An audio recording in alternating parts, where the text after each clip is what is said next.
السلام علیکم دوستو. ٹیسٹ خواہ وہ پی پی ایس سی کا ہو یا F C P S C کا ہو، وہ خواہ لیکچرشپ کا کوئی ٹیسٹ ہو، اس کے اندر کسی سبجیکٹ کے لیے بھی اس کے جو باقی جو ایکسٹرا جو مٹیریل ہے اس سے پہلے ضروری ہے کہ ہم اس سبجیکٹ سے ریلیٹڈ جو ہمارا جو جتنا سلیبس ہے اس کو ہم فوکس کریں اور اس کے مطابق ہم اس کی تیاری کرنا شروع کریں. اور اس میں ہمارا جو ایم اے اسلامیات کی جو ہمارے لیکچرشپ کے لیے جو سیٹس آتی ہیں یا کوئی بھی اسلامیت سے حوالے اسلامی اسٹڈیز کے حوالے سے کوئی ٹیسٹ آتا ہے، تو اس میں ہمیں فوکس کرنا ہوتا ہے سب سے پہلے کہ ایم اے اسلامیات کے سلیبس کو. تو ایم اے اسلامیات کے اندر ہمارے جو بنیادی جو ہمارے سبجیکٹس ہیں وہ کتنے ہیں، وہ کل 10 ہیں، اور اس کے ساتھ کچھ اور بھی اگر ملا لیے جائے اضافی تو اس میں پھر کچھ زیادہ ہو جاتی ہیں کتابیں. تو اگر ہم ان 10 کتابوں کو ان کی تیاری صحیح طریقے سے کر لیں اور اس میں ایک دفعہ ہم ان کے نوٹس بنا لیں، ان کو خود اچھی طرح مطالعہ کر کے اس کی ساری باریک چیزیں اس میں آ جائیں، اہم چیزیں ساری اس کے اندر آ جائیں، تو ہماری تیاری بہت اچھی ہو سکتی ہے. تو اب یہ جس طرح یہ پہلے ہم نے اس سے پہلے ایک ویڈیو بنائی، اس میں علوم الفقہ کے اوپر یہ تھی ویڈیو ساری. تو ایک یہ چھوٹی سی کوشش ہے اور چھوٹی سی کاوش ہے کہ ہم ایم اے اسلامیات کے سلیبس کو سامنے رکھ کر، اور پھر بہتر یہ ہے کہ اس میں جو بی اے کا سلیبس ہے اس میں بھی آپ اس کو دیکھیں، اور پھر بی اے سے پہلے ایف اے کا جو سلیبس ہے اس میں بھی آپ اسلامیات کو دیکھیں، وہ سب کے نوٹس بنا کر پھر آپ اس کی تیاری کریں تو آپ کی سب سے بہترین تیاری ہوگی. تو کوئی بھی یہ تیاری کرنے والا، یہ تیاری کروانے والا یا کوئی بھی کتاب والا وہ یہ دعویٰ نہیں کر سکتا کہ میں نے اس کے اندر وہ سب کچھ وہ بیان کر دیا جو پیپر کے اندر جو آ سکتا ہے. جو یعنی کہ وہ سب ایک اندازہ ہوتا ہے اور سب کی ایک کوشش ہوتی ہے کہ زیادہ سے زیادہ بہتر کر کے اس کو کیا جائے. تو بالکل اسی طرح یہ بھی ایک کوشش ہے کہ اس میں ہر جتنے ہمارے مضامین ہیں ایم اے اسلامیات کے، اس میں ہر مضمون کے اوپر ایک ویڈیو ریکارڈ کر لی جائے تاکہ اس کے اندر کچھ نہ کچھ یہ مطلب سارے کے سارے اہم اس سوالات اور سارے اہم اس کے اندر نکات وہ تو بالکل ہم اس کا احاطہ کر ہی نہیں سکتے. ایم اے ہمارا اسلامیات کا جو سلیبس ہے اور یہ سبجیکٹ اتنا زیادہ وسیع ہے کہ ہم اس کا پورے کا احاطہ کرنا شاید ہی ممکن ہو. تو اس میں جو ہے نا یہ چھوٹی سی کوشش ہے کہ اس میں یہ ہے کہ کچھ سوالات آپ کے سامنے آ جائیں گے اور مزید آپ اس کے ساتھ جو بکس ہیں اس کا بھی مطالعہ کرتے رہیں تو ہر پیپر سے متعلق کچھ نہ کچھ ہمارے سامنے کچھ نئی چیزیں آ جائیں گی جو پہلے آپ نے پڑھی ہوں گی، ان کی کچھ دوبارہ دہرائی ہو جائے گی. تو یہ ہماری کوشش ہے. تو اس میں دیکھیں ہم سب سے پہلے اس کو ایک دہرا لیتے ہیں کہ کوشش میں یہ کروں گا کہ ہم جلدی اس کو پڑھ لیں تاکہ ہمارا ٹائم بھی، ویڈیو کا ٹائم بھی ہمارا کم سے کم لگے. اور پھر اس میں دوسری صورت یہ ہوتی ہے کہ ہم اسکرین کے اوپر اگر چلتا رہے ساتھ تو وہ بہت مشکل ہو جاتا ہے. ایک تو ویڈیو بھی بہت لمبی ہو جاتی ہے اور پھر اس کو کرنا بھی بہت مشکل. اس میں یہ ہے کہ سادہ سا ہے کہ جہاں آپ کو ہم ساتھ لکھا بھی ہوا ہے، ساتھ اس کو ایک دفعہ دہرا لیتے ہیں یہ تاکہ ہمارے لیے جو ہے کچھ سننا اور سمجھنا ہمارے لیے آسان ہو جائے گا.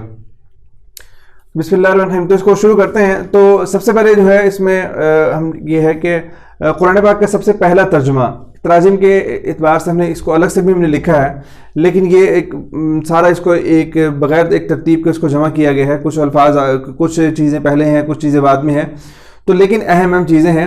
امید ہے کہ اس کے اندر سے پیپر ہمارا جو ہوگا، پیپر کے اندر بہت سارے سوالات ہمارے اس کے اندر سے بھی آ جائیں گے انشاءاللہ. قرآن مجید کا سب سے پہلا ترجمہ جو ہوا ہے وہ لاطینی زبان کے اندر ہوا، اور یہ مغربی زبان، مغرب میں بولنے والی پہلی زبان تھی جس کے اندر قرآن پاک کا ترجمہ کیا گیا. اچھا، طالوت جو تھے رشتے میں حضرت داؤد علیہ السلام کے سسر تھے. 2 نام آتے ہیں قرآن پاک کے اندر، ایک طالوت اور ایک جالوت. جو جالوت جو تھا وہ بت پرست بادشاہ تھا، اور طالوت جو تھے انہوں نے اپنی بیٹی کا نکاح حضرت داؤد علیہ السلام سے کیا تھا، اور یہ بہت نیک دل حکمران تھے. اس کے بعد سب سے پہلی تفسیر تنویر المقیاس حضرت عبداللہ بن عباس رضی اللہ عنہ کی یہ تفسیر ہے. انہوں نے خود نہیں لکھی بلکہ ان کے تفسیری اقوال کو جمع کیا علامہ سیوطی رحمۃ اللہ نے. تو تنویر المقیاس یہ حضرت عبداللہ بن عباس رضی اللہ عنہ کی طرف منسوب جو تفسیر ہے ان میں سارے تفسیری اقوال ان کے نقل کیے گئے ہیں. لیکن اس کے علاوہ اگر ہم دیکھیں تو سب سے پہلے جو نمبر آتا ہے وہ تفسیر تبری کا آتا ہے. تفسیر بالمعصور کے اندر تفسیر تبری جو ہے وہ بنیادی ہمارا ماخذ ہے. اس کے یوم الذلہ کا عذاب قوم شعیب علیہ السلام پر آیا. ان شانک الابتر یہ جو آیت ہے سورۃ کوثر کی، یہ آیت جو ہے کس کے بارے میں نازل ہوئی؟ عاص بن وائل کے بارے میں نازل ہوئی. مکہ میں سب سے پہلے کاتب وحی حضرت شرحبیل بن حسنہ، شرجیل بن حسن کو کہتے ہیں لیکن نام شرحبیل بن حسنہ ہے. اور مدینہ میں حضرت ابی بن کعب رضی اللہ عنہ جو ہے وہ سب سے پہلے کاتب وحی ہیں. قرآن پاک کے اندر ایک پتھر کا ذکر آیا ہے، اس کا نام ہے یاقوت. ہجرت کے وقت نبی کریم صلی اللہ علیہ وسلم سورہ یاسین کی تلاوت فرما رہے تھے. قرآن مجید میں مساجد کے 4 مساجد کے نام ہیں. مسجد قباء, مسجد حرام, مسجد اقصی, اور یہ چوتھی مسجد جو ہے مسجد زرار, یہ وہ ہے کہ جو منافقین نے بنوائی تھی اور نبی کریم صلی اللہ علیہ وسلم نے اس کو منہدم کروا دیا, جلوا دیا. قرآن پاک میں مذکور جو انبیاء کرام کا جو تذکرہ ہے وہ 26 ہیں. برِ صغیر میں سب سے پہلا ترجمہ قرآن, یہ الگ سے بھی ہم اس کو دوبارہ ڈسکس کریں گے, اہم سوال ہے کہ سندھی زبان میں ہوا تھا, اور الور کے راجہ, الور ایک ریاست ہے, اس کے راجہ نے یہ کروایا. اور ترتیب نزولی کے اعتبار سے آخری سورۃ سورہ مائدہ ہے. تابوت سکینہ کے ذریعے سورہ بقرہ میں حضرت جبیر بن مطعم رضی اللہ عنہ سورۃ طور سن کر مسلمان ہوئے. حضرت عثمان غنی رضی اللہ عنہ کے دور کے دو قرآن پاک, دو جو ہے قرآن پاک استنبول کے اندر اور تاشقند کے اندر جو ہے یہ ابھی بھی محفوظ ہیں. اور قرآن پاک میں سب سے زیادہ آنے والا جو حرف ہے وہ الف ہے. سب سے کم جو ہے قرآن پاک میں جو استعمال ہوا لفظ وہ ضا استعمال ہوا ہے. اور مئین صورتوں کی تعداد 26 ہے.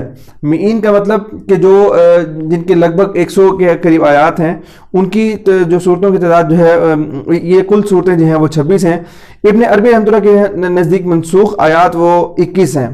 کوہ فاران کا دوسرا نام جو ہے وہ جبل نور ہے. اس کے بعد ہمارے پاس ہے کہ قرآن پاک کے ذاتی نام, قرآن پاک کے ذاتی نام جو ہیں وہ کل 5 ہیں. القرآن, الفرقان, الذکر, الکتاب اور التنزیل. کل صورتیں 114, کل رکوع 558, کل آیات 6236, اور مدنی صورتیں 28, مکی صورتیں 86 ہیں. اور دیکھیں اب سورہ بقرہ کی آیات جو ہیں اس کی تعداد جو ہے وہ 286 ہے. اب یہ بڑا پیارا اس میں وہ ہے کہ اب دیکھیں 286, 286. اب 286 کا پہلا جو حرف ہے, پہلا جو ہم اس کو دو حصوں کو الگ کریں تو یہ بنتے ہیں کہ یہ 28 ہے. تو مدنی صورتوں کی تعداد جو ہے وہ 28, اور جس کے دوسرے جو دو حرف ہیں وہ ہیں 86 بنتا ہے, اور یہ جو دوسرے جو دو عدد ہیں یہ 86 بنتے ہیں. تو مکی صورتوں کی تعداد جو ہے وہ 86. تو سورہ بقرہ کی اگر آیات بھی یاد ہوگی ہمیں, اور مدنی صورتوں کی تعداد بھی یاد ہوگی, مکی صورتوں کی, یعنی کہ 286 سورہ بقرہ کی آیات ہیں, اور پہلے دو عدد جو ہیں وہ مدنی صورتیں ہیں, اور دوسری دو عدد جو ہیں وہ مکی صورتیں ہیں. سپاروں کی تقسیم جو ہے, جو ہمارے سامنے 30 سپارے موجود ہیں, یہ حضرت عثمان غنی رضی اللہ عنہ کے دور میں تقسیم ہوئی. اور جو ہے وہ سی کا مطلب جو ہوتا ہے وہ 30 ہوتا ہے, اور پارہ کا مطلب ٹکڑا. تو اس طرح یہ 30 جو ہے وہ پاروں میں تقسیم ہوا. حروف مقطعات 29 صورتوں کے آغاز میں ہیں. ان میں سے جو ہے ان صورتوں میں 25 صورتیں مکی ہیں اور 4 صورتیں مدنی ہیں. اچھا, حروف مقطعات کی 5 اقسام ہیں. ایک حرفی جیسے نون اور صاد, اور جو ہے وہ 2 حرفی, اس طرح جو ہے 3 حرفی اور 4 حرفی, اور پھر 5 حرفی جس طرح کاف ہا یا عین صاد, یہ 5 حرفی ہیں, حامیم عین سین قاف. اور اس کے بعد حروف مقطعات کی تعداد جو ہے تکرار سمیت 78 اور بغیر تکرار کے 14 ہے. قرات سبع, جو 7 قراتیں قرآن پاک کی ہیں, اس میں جو ہے وہ سب سے جو قرات سبع ہم جو کہتے ہیں کہ جو 7 قراتیں ہیں قرآن پاک کو پڑھنے کی, اس میں جو یہ جو 7 بڑے قاری ہیں جن کی طرف یہ قرات منسوب ہیں. ایک نمبر سب سے پہلے حضرت نافع رحمہ اللہ تعالی, دوسری قرات جو ہے وہ حضرت عاصم رحمہ اللہ تعالی کی ہے, اور تیسری حضرت حمزہ کی, اور چوتھی حضرت عبداللہ بن عامر, اور 5ویں عبداللہ بن کثیر, اور 6 ابو عمر بن علا, اور جو ہے وہ 7ویں علی الکسائی رحمہ اللہ تعالی. یہ جو 7 قراتیں ہیں, یہ جو 7 قراء کی طرف جو منسوب ہیں وہ یہ ہیں. اچھا, قرآن پاک کی ابتدائی تراجم کی ہم بات کر رہے تھے. ایک اس میں سے پہلے 2 چیزیں پہلے آ گئی ہیں, اس میں دوبارہ ہم اس کو دیکھ لیتے ہیں کہ قرآن پاک کا جو سب سے پہلا ترجمہ جو سندھی زبان کے اندر ہوا وہ الور جو ایک ریاست ہے اس کے راجہ نے کروایا, اور اس کے اپنے حکم پر. تو یہ 270 ہجری کا یہ واقعہ ہے, یعنی کہ اس ابتدا کے اندر سندھی زبان کے اندر قرآن پاک کا ترجمہ ہو چکا تھا, اور 884 عیسوی تھا. اور لاطینی زبان میں جس طرح یہ مغربی زبان جو سب سے پہلی زبان تھی, کہ سب سے پہلے جس مغربی زبان میں ترجمہ ہوا وہ قرآن پاک کا لاطینی زبان میں ہوا. یہ پطرس طرابلس ایک شخص تھا, اس نے جو ہے یہ ترجمہ کیا, اور یہ 568 میں اس کا یہ ترجمہ ہوا. اور جب مطبع یہ چھاپا خانے وغیرہ یہ ایجاد ان کی ہو گئی, تو اس کے بعد باسل کے مقام پر جو ہے یہ ترجمہ جو ہوا وہ 1543 میں عیسوی میں اس کا ترجمہ قرآن پاک کا سب سے پہلے جو ہے جو طبع ہوا, جو چھپا. اور اس کے بعد جو ہے اردو میں سب سے پہلا جو لفظی ترجمہ ہے وہ حضرت شاہ رفیع الدین محدث دہلوی رحمۃ اللہ تعالیٰ نے کیا, شاہ ولی اللہ رحمۃ اللہ کے بیٹے تھے. اور یہ جو ہے 1876 میں یہ شائع ہوا. اور اسی طرح جو بامحاورہ ترجمہ ان کے بڑے بھائی شاہ عبد القادر رحمہ اللہ تعالیٰ نے, یہ انہوں نے کیا کہ 1829 میں, ان کے 1829 میں بامحاورہ ترجمہ شائع ہوا. اور اس کے بعد جو ہے 1876 کے اندر جو ہے وہ شاہ رفیع الدین محدث دہلوی رحمۃ اللہ تعالیٰ کا یہ لفظی جو ہے وہ ترجمہ قرآن پاک کا شائع ہوا. اور جو شاہ ولی اللہ رحمۃ اللہ کا ترجمہ جو تھا وہ فارسی زبان کے اندر وہ ہم نے اس کو یہاں پر لکھا بھی ہے الگ سے، اس میں دوبارہ وہ فتح الرحمان کے نام سے، کہ وہ سب سے پہلا ترجمہ تھا جو فارسی کے اندر جو شائع ہوا۔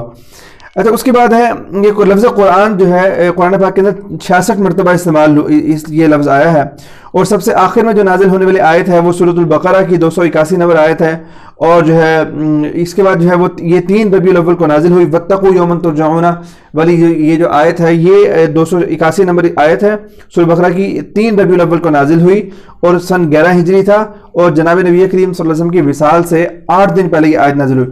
جو الیوم اکملت لکم دینکم واتممت علیکم نعمتی، یہ والی آیت جو ہے یہ سب سے آخر میں نازل ہونے والی آیت نہیں ہے، ہاں آخری آیات میں سے ایک ہے، جو سب سے آخر میں آیت ہونے والی آیت ہے جو ہو واتقوا یوما ترجعون، اور یہ والی آیت ہے۔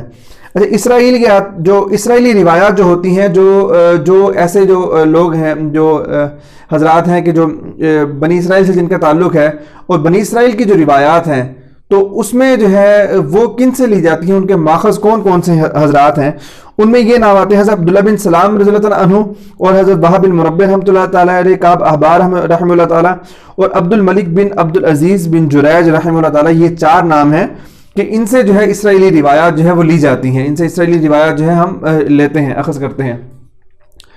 اس کے بعد جو ہے وہ اس کے بعد جو ہے یہ ہمارا نمبر 35 ہے کہ سب سے پہلے جو حافظ ہیں قرآن پاک کے وہ حضرت عثمان غنی رضی اللہ عنہ ہیں مردوں کے اندر، اور حضرت حفصہ رضی اللہ عنہا ام المؤمنین حضرت عمر رضی اللہ عنہ کی جو بیٹی ہیں صاحبزادی ہیں، وہ جو ہے خواتین کے اندر صحابیات کے اندر سب سے پہلے قرآن پاک کو انہوں نے حفظ کیا، اور سب سے پہلا حج جو ہوا ہے وہ حضرت ابوبکر صدیق رضی اللہ عنہ کو نبی کریم صلی اللہ علیہ وسلم نے امیر حج بنا کر بھیجا، اور 9 ہجری کے اندر ہوا ہے، اور جناب نبی کریم صلی اللہ علیہ وسلم کی طرف سے اس میں 20 اونٹ ذبح کیے گئے، ان کو نہر کیا گیا، اور حضرت ابوبکر صدیق رضی اللہ عنہ کی طرف سے 5 اونٹ، اور یہ 300 افراد پر مشتمل قافلہ تھا۔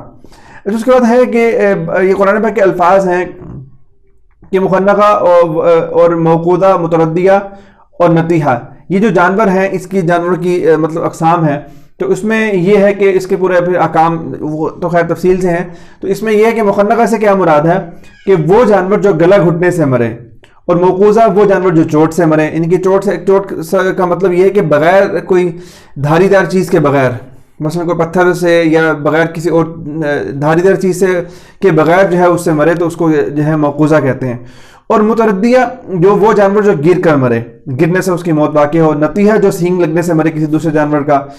اسی طرح وہ یہ سائبہ اور حام، بحیرہ، وسیلہ، یہ اونٹوں کی قسمیں ہیں جو زمانہ جاہلیت کے اندر ان کو یہ چھوڑ دیا جاتا تھا، ان کو بالکل ان کو نہر کرنا یا ان کو کسی قسم کا ان سے استفادہ کرنا ایک ممنوع شمار ہوتا تھا ان کے ہاں۔ تو سائبہ وہ اونٹنی ہے جس سے 10 بچے لگاتار پیدا ہوں اور اس کے بعد اسے چھوڑ دیا جاتا ہے، صرف مہمان اس کا دودھ پی سکتے تھے، اس کے علاوہ کوئی شخص دودھ نہیں پی سکتا تھا زمانہ جاہلیت کے اندر۔ اور بحیرہ یہ سائبہ کا وہ 11واں بچہ، ان کی سائبہ جو 11واں بچہ جنے اسے بھی کان چیر کے اپنی ماں کے ساتھ آزاد چھوڑ دیا جاتا تھا، ان کے بحیرہ جو ہے یہ بھی سائبہ کا ہی بچہ ہے اور 11واں بچہ ہے۔ اور وسیلہ وہ بکری جو 5 دفعہ 2 مادہ بچے جنے، پھر 6ٹھی مرتبہ اس سے جو بچہ پیدا ہوتا اسے صرف مرد ہی کھا سکتے تھے، عورتیں نہیں کھا سکتی تھیں، اس کو جو ہے نا وہ وسیلہ کہتے تھے۔ اور حام وہ اونٹ جس کی جفتی سے لگاتار 10 مادہ پیدا ہوں، اسے بھی آزاد چھوڑ دیا جاتا تھا، اس اونٹ کو بھی کچھ نہیں چھیڑ چھاڑ اس کے ساتھ نہیں کی جاتی تھی۔ اچھا اس کے بعد ہے کہ نظر اور قسم کا کفارہ، یہ 3 کفارے ہیں قرآن پاک کے اندر کہ 10 نمبر 10 مسکینوں کو کھانا کھلانا، یا جو ہے نمبر 2 غلام آزاد کرنا، یا جو ہے وہ نمبر 3 روزے رکھنا۔ اچھا اس کے بعد ہے کہ مسبحات، یعنی کہ جو وہ صورتیں کہ جو اللہ تعالیٰ کی تسبیح کے ساتھ شروع ہوئی ہیں، سبح للہ ما فی السماوات، اور یسبح کے لفظ کے ساتھ جو اللہ پاک کی تسبیح بیان کرنے کے ساتھ، تسبیح کے صیغے کے ساتھ جو صورتیں شروع ہوئی ہیں، یہ قرآن پاک کی کل جو ہے وہ 7 صورتیں ہیں۔ اچھا اب قرآن پاک کے اندر جو منازل کی جو ترتیب ہے، منزل جو پہلی منزل، دوسری منزل، یہ کل 7 منازل ہیں قرآن پاک کے اندر، 30 پارے ہیں اور 7 منازل ہیں۔ ان منازل کو یاد کرنے کا بڑا جو ہے آسان طریقہ ہے کہ یہ جو لفظ ہے فمی بشوق، اس کو اگر یاد کر لیا جائے اور ایک دفعہ اس کو دیکھ لیا جائے تو ہم جو ہے آسانی ہمارے لیے ہو جائے گی۔ کہ اب دیکھیں، اب یہ فا میم اور یا 3، اور یہ با اور شین واو، اور یہ 3 اور یہ قوف 4، یعنی کہ یہ کل 7 حروف ہیں۔ تو اس سے یہ حروف جو ہیں ان سب سے جو صورتیں شروع ہوتی ہیں وہ ہماری جو ہے وہاں سے اگلی منزل شروع ہوتی ہے۔ مثلا ترتیب سے ہم اس کو دیکھتے ہیں، پہلی منزل جو ہے وہ سورہ فاتحہ تا سورہ نساء ہے، تو فاتحہ کا آ گیا، اس میں کل 4 صورتیں ہیں۔ اچھا دوسری منزل جو ہے وہ سورہ مائدہ تا توبہ ہے، مائدہ کا میم یہاں پر آ گیا اور اس میں کل 5 صورتیں دوسری منزل کے اندر۔ اور تیسری منزل جو ہے وہ سورہ یونس سے شروع ہو رہی ہے اور سورۃ النحل تک، اور فمی یا جو ہے نا یہ یونس کا یا آ گیا اور اس میں کل 7 صورتیں ہیں۔ اچھا نمبر 4 ہمارے پاس ہے بنی اسرائیل تا فرقان، بیشوک، فمی بیشوک۔ اب با جو ہے نا با کا بنی اسرائیل جو ہے وہ با اس کا جو ہے وہ با آ گیا، سورہ بنی اسرائیل تا سورۃ الفرقان، تو یہ کل 9 صورتیں ہیں۔ اچھا اس کے بعد جو ہے شعراء، نمبر 5 ہے شعراء تا یاسین، اب یہ بشوک، یہ شاہ جو ہے وہ شین جو ہے وہ شعراء کا شین آ گیا اور یہ یاسین تک، اس میں کل 11 صورتیں ہیں۔ اور نمبر جو ہے وہ نمبر 6 وہ صافات وصافات تا جو ہے وہ حجرات ہے، یہ واو اس میں یہاں میں لکھنا بھول گیا کہ وصافات واو کا وصافات آگے بشوک واو، اور یہ حجرات تک، اس میں کل 13 صورتیں ہیں۔ اور نمبر 7 پر جو ہے یہ سورۃ القاف تا سورۃ الناس، یہ جو ہے بشوک قاف کا جو ہے یہ قاف یہاں پر آ گیا۔ تو اس طرح کل جو ہے یہ 7 وہ ہیں مطلب منازل ہیں ہماری قرآن پاک کی۔ اس میں دوبارہ ہم ایک دفعہ دیکھ لیتے ہیں کہ جو پہلی منزل ہے اس میں 4 صورتیں ہیں، دوسری منزل میں 5، ان کے 4 5 7 اور 9 11 13 65۔ تو یہ جو ہے اس کو ہمارے لیے فہمی بشوق کے نام کے ساتھ یاد کر لیں تو ہمارے لیے آسان ہو جائے گا۔ ایک دفعہ اس کو دوبارہ ہم دہرا لیں گے تو ہمارے لیے بہت ایزی ہو جائے گا۔ اس کے بعد ہمارے پاس جو کتابیات ہیں، کتابیات کا جو ہمارے کتابیات تو ہر دور کے اندر لکھے جانے والی جو تفاسیر ہیں، جو قرآن پاک کی تفسیر کے جتنے ادوار ہیں وہ ساری کی ساری بہت اہم ہیں، لیکن اس میں اگر اس کو اتنا سب کو کوشش کی جائے، اس کو دیکھا جائے، اس کو بار بار پڑھا جائے تو پھر ہی جا کے اس کا ہو سکتا ہے۔ لیکن چند اہم تفاسیر جو ہے ہم نے اس کو ایک دفعہ دوبارہ ہم دیکھ لیتے ہیں انشاءاللہ اللہ تعالیٰ کے حکم سے۔ اس کے اندر سے بھی ہمارا بہت فائدہ ہو جائے گا پیپر کے حوالے سے۔ تو اس میں جو تفسیر طبری، تفسیر ابن جریر طبری، ان کا جو ہے ابن جریر طبری رحمہ اللہ تعالیٰ کی تفسیر ہے، تفسیر طبری۔ اور نمبر 2 جو ہے یہ احکام القرآن، یہ علامہ جساس کی ہے، ٹھیک ہے، احکام القرآن جساس کی مشہور ہے، اور اس کے علاوہ بھی بہت سارے جو ہے وہ مفسرین کی ہے۔ تو ہاں جب آپشن کے اندر جساس کا نام ہوتا ہے جساس ہی آپ لکھیے گا۔ تفسیر بغوی جو ہے اس کا یہ ہے معالم التنزیل، محمد حسین بغوی رحمہ اللہ تعالیٰ کی ہے۔ تفسیر الکشاف علامہ جار اللہ زمخشری، عمر بن محمود ان کا نام ہے۔ اور جو ہے تفسیر رازی، اس کا نام جو ہے تفسیر رازی کے نام سے مشہور ہے، تفسیر مفاتیح الغیب کے نام سے مشہور ہے، دونوں ایک ہی بات ہے۔ تو یہ فخر الدین رازی رحمۃ اللہ کی ہے۔ اور الجامع لاحکام القرآن، یہ ابو عبداللہ محمد بن احمد قرطبی، تفسیر قرطبی کے نام سے بھی اس کو جانا جاتا ہے۔ انوار التنزیل و اسرار الطویل، تفسیر بیضاوی، یہ علامہ ناصر الدین بیضاوی رحمہ اللہ تعالیٰ کی ہے۔ اور مدارک التنزیل و حقائق التاویل، عبداللہ بن احمد بن محمود النصفی، اس کو تفسیر نصفی بھی کہا جاتا ہے، تفسیر مدارک بھی کہا جاتا ہے۔ پورا نام اس کا یہ ہے کہ مدارک التنزیل و حقائق التاویل۔ اس کے بعد ہمارے پاس کہ لباب التاویل فی معانی تنزیل، یہ علاء الدین علی بن محمد خازن رحمہ اللہ تعالیٰ کی ہے، تفسیر خازن کے نام سے اس کو جانا جاتا ہے، کہ اس کا اصل نام جو ہے لباب التاویل فی معانی تنزیل۔ پیپر کے اندر عام طور پہ یہی ہوتا ہے، کنفیوژن جہاں پر ہوتی ہے اس میں اس تفسیر کا ہم مشہور نام ہمیں پتہ ہوتا ہے لیکن اس میں اصل نام پیپر میں دے دیا جاتا ہے، جس کی وجہ سے ہمیں کنفیوز ہو کے ہمیں یاد نہیں رہتا کہ اس تفسیر کا جو ہے یہ کس کی تفسیر لکھی ہوئی ہے۔ اور البحر المحیط جو ہے یہ ابو حیان اندلسی رحمۃ اللہ تعالیٰ کی ہے۔ اور تفسیر القرآن العظیم جو تفسیر ابن کثیر کے نام سے مشہور ہے وہ ابو الفدا اسماعیل بن کثیر رحمۃ اللہ تعالیٰ کی ہے۔ اس کے بعد فتح القدیر فی الجمع بین الروایہ والدرایا، اور یہ جو ہے نا محمد بن علی شوکانی رحمۃ اللہ تعالیٰ کی ہے۔ اس کے بعد جو ہے روح المعانی، یہ علامہ شہاب الدین آلوسی رحمۃ اللہ تعالیٰ کی ہے۔ تفسیر المنیر جو ہے یہ قرآن پاک کی موضوعاتی تفسیر ہے، اور وہبہ زہلی رحمہ اللہ تعالیٰ کی ہے، ابھی جو ہے کچھ عرصہ پہلے یعنی کہ ابھی موجودہ زمانے کی تقریباً ہیں یہ قریب کے زمانے کے۔ اور فتح الرحمن، یہ شاہ ولی اللہ رحمہ اللہ تعالیٰ کا یہ سب سے پہلا ترجمہ قرآن پاک کا فارسی کے اندر یہ شاہ ولی اللہ رحمہ اللہ تعالیٰ نے لکھا، اور فتح الرحمن کے نام سے۔ اس کے بعد جو ہے تفسیر القرآن بکلام الرحمن، یہ تفسیر سنائی کے نام سے بھی مشہور ہے، مولانا ثناء اللہ امرتسری رحمۃ اللہ تعالیٰ کی ہے۔ اور یہ تفسیر القرآن بکلام الرحمن کے یہ جو ہے یہ تفسیر القرآن بالقرآن یہ تفسیر ہے، اور بہت ان تفاسیر کے اندر بہت اہمیت کے حامل ہے یہ۔ اس کے بعد فتح البیان اور نیل المرام، یہ جو ہے نواب صدیق حسن خان رحمہ اللہ تعالیٰ کی یہ جو ہے کتابیں ہیں دونوں تفاسیر۔ اور مفردات القرآن و اسالیب القرآن، یہ جو ہے مولانا حمید الدین فراحی رحمہ اللہ تعالیٰ کی ہے۔ اور تحسیر القرآن مولانا عبد الرحمن کیلانی رحمہ اللہ تعالیٰ کی ہے۔ کنز الایمان مولانا احمد رضا خان بریلوی رحمہ اللہ تعالیٰ کی ہے۔ اس کے بعد جو ہے مرآۃ انوار و مشکات الاسرار، یہ عبد اللطیف القازلانی نجفی رحمۃ اللہ علیہ کی ہے. تو یہ جو ہمارے پاس جو یہ تفاسیر ہیں، یہ جو ہمارا جو چند اہم تفسیریں ہم نے اس میں دیکھی.